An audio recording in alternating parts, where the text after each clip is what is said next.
ఇచ్చారు. అట్లాంటి మహిళను మరి గుర్తించి ఎన్ని ఎంపీ సీట్లకి ఎన్ని మహిళలకి సీట్లు ఇచ్చారు? ఎన్ని ఎంపీ సీట్లకు కాదమ్మా, ఖచ్చితంగా నేను చెప్తున్నా కూడా 33% అన్నది దేశం మొత్తం మీద ఉన్న ఎంపీ సీట్లలో ఆఖరి వరకు కోట వరకు 33% ఇస్తారు. నేను ఉదాహరణకు చెప్తున్నా, మన హైదరాబాద్ లోనే జంట నగరాల్లో హైదరాబాద్ లాంటి సీటుకు కూడా ఒక మహిళనికి ఇచ్చిన అంశాన్ని నేను చూపెడతా ఉన్నా. అంటే ఆవిడ చాలా పోరాటమే చేస్తున్నారు కదండి. మరి అసదుద్దీన్ ఓవైసీని ఢీ కొనడానికి ఆవిడ ఎంతవరకు సక్సెస్ అయ్యే అవకాశం ఉంటుంది? మహిళకి బీజేపీ కార్యకర్తలందరూ కూడా ఎంతవరకు సపోర్ట్ చేసే అవకాశం ఉంటుంది? ఎందుకంటే పార్టీలోనే కొంతమంది కొద్దిగా వ్యతిరేకతగాను లేకపోతే ఇంకొక రకంగాను అసహనంగాను ఉన్నట్లు. మాధవీలత గారికి సీట్ ఇవ్వడం సమంజసం. ఎందుకంటే వారు దేశ సాంప్రదాయాలను గౌరవిస్తూ,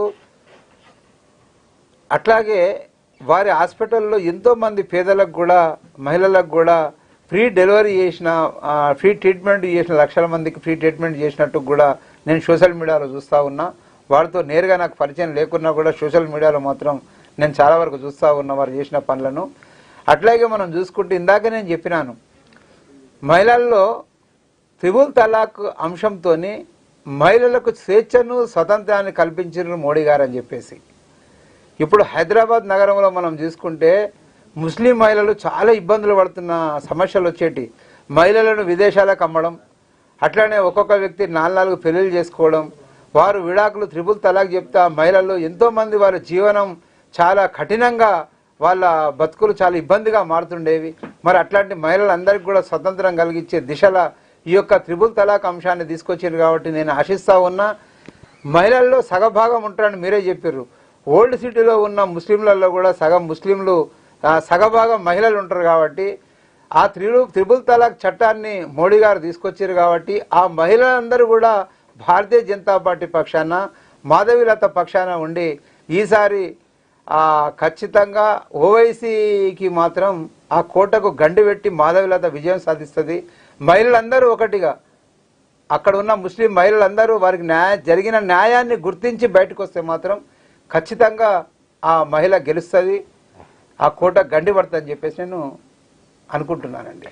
అంటే ఆవిడ ఇంతవరకు పార్టీలో ఎటువంటి సేవ చేయలేదు, ఇంతకుముందు పార్టీలో కూడా లేరు, టికెట్ ఇచ్చిన తర్వాతే పార్టీలో జాయిన్ అయ్యారు అన్నట్లుగా వార్తలు అనేవి మనం చూస్తున్నాం. అంటే ఆ స్థాయిగా, అంటే ఎప్పటి నుంచో పార్టీలో చాలా మంది మహిళలు ఉన్నారు, సేవలు చేస్తూ ఉన్నారు, అంటే కొన్ని సంవత్సరాల తరబడి. మరి అలాంటి వారికి ఎందుకు అవకాశం రాలేదంటారు? ఒకటండి, సంఘ్ పరివారు చాలా మంది సేవ చేస్తూ ఉంటారు గతంలో. వీరు రాజకీయానికి పనికొస్తారంటే వారిని పార్టీలో చేర్చుకుంటారు. వీరు సమాజ సేవ చేస్తున్నారు, రేపు రాజకీయంగా ఇంకా రాణించగలరు అనుకుంటే కూడా తీసుకుంటారు. ఉదాహరణకు బండారు దత్తాత్రేయ గారు సంఘ్ పరివారకు చెందిన వారు ఫుల్ టైమర్. వారు సంఘ్ పరివార్లో ఆర్ఎస్ఎస్ లో పనిచేసేవారు. నిజామాబాద్ లో ఆర్ఎస్ఎస్ లో వారు ప్రచారకగా పనిచేసేవారు.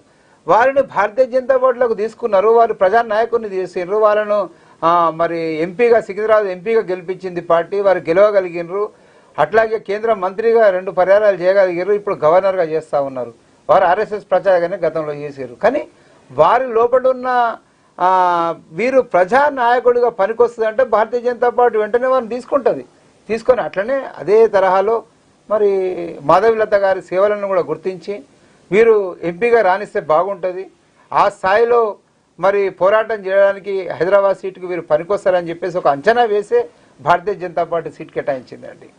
అదేవిధంగా ఇప్పుడు చాలా వరకు, అంటే మీరు సెన్సార్ బోర్డు మెంబర్లో